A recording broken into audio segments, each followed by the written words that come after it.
喂喂，Hello，大家好，这里是蔡宏恩。那我的论文题目是用虚拟实境来测定蜜蜂的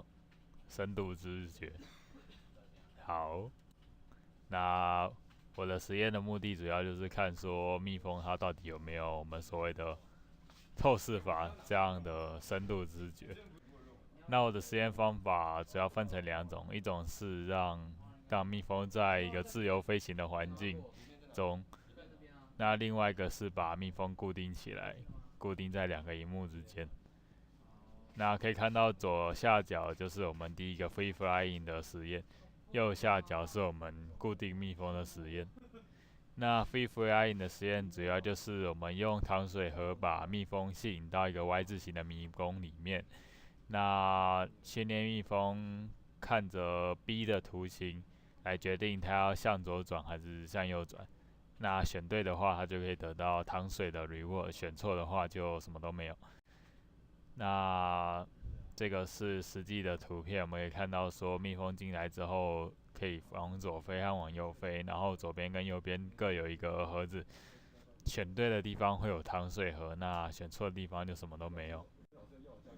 那这是训练的图形，我们可以分成两种，一种是训练蜜蜂选大的圆形，另外一种是让蜜蜂训练蜜蜂选相对小的图形。那训练完之后，我们会让它在两个相同大小的圆形，但是有不同的背景下去测试这个透视法的背景会不会影响到蜜蜂的深度知觉的感应。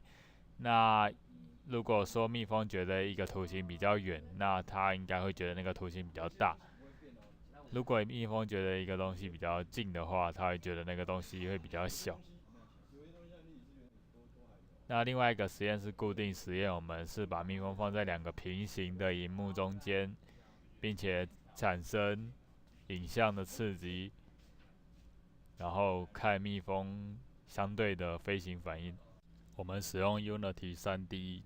产生出一个虚拟的墙壁来影响蜜蜂飞行的行为。左下角是我们用的程式，右下角是示意图。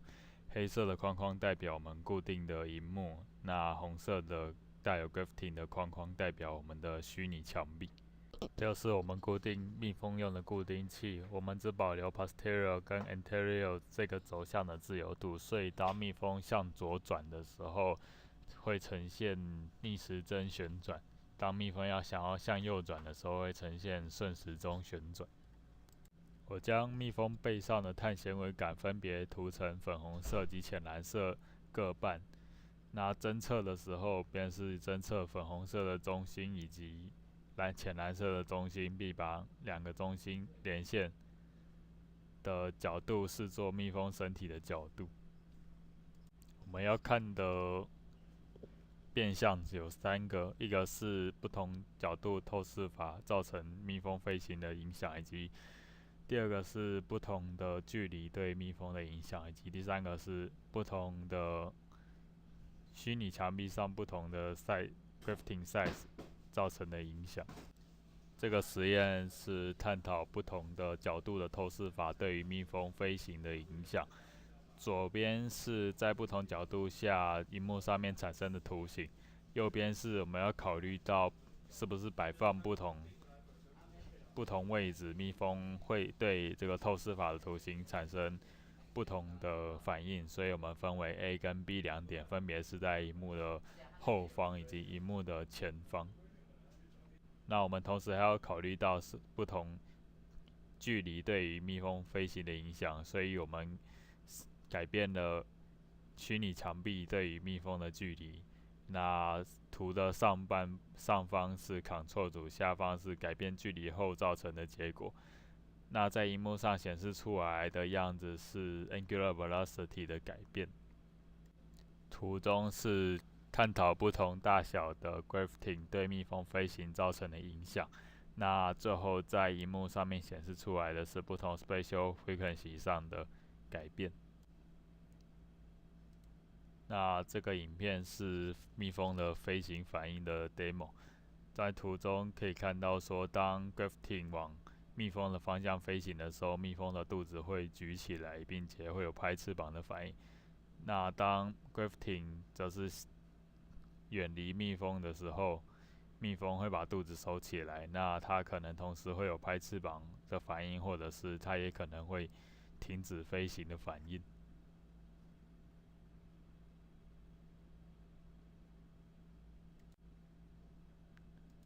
这个 demo 是蜜蜂的转弯反应。首先，这是最初代我们的设备，可以看到说，蜜蜂会往速度比较快的那个萤幕转过去。那我们借由这个概念去设计出我们第二代，也就是现在看到这个。当这个设备可以看到说，现在蜜蜂在向右转，因为右边的萤幕比较快；那现在向左转，因为左边的萤幕比较快。那当两边萤幕都停的时候，蜜蜂会慢慢的停止飞行。这是另外一个蜜蜂转弯的 demo， 但是这边的变数改成 spatial frequency， 也就是每个 Grafting 的速度是一样的，但是每单位时间通过的 Grafting 的数量不一样。那现在是在往前飞的时候，蜜蜂就是来回摆荡。但是当我们开始切换到右边比较密啊，左边比较疏的时候，也就是右边比较 Grafting 比较小，左边比较大的时候，蜜蜂会往密度比较大的那个地方旋转的地方转过去。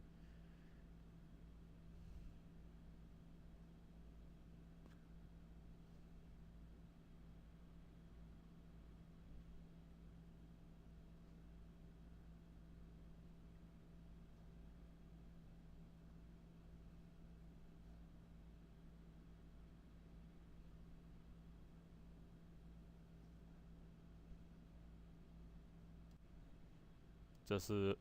我们使用的程式的 demo。我们将录好的影片载入程式之后，程式会帮我们抓出粉红色的棒子的中心以及浅蓝色的棒子的中心。那我们可以换算出蜜蜂身体的角度，并且输出成资料。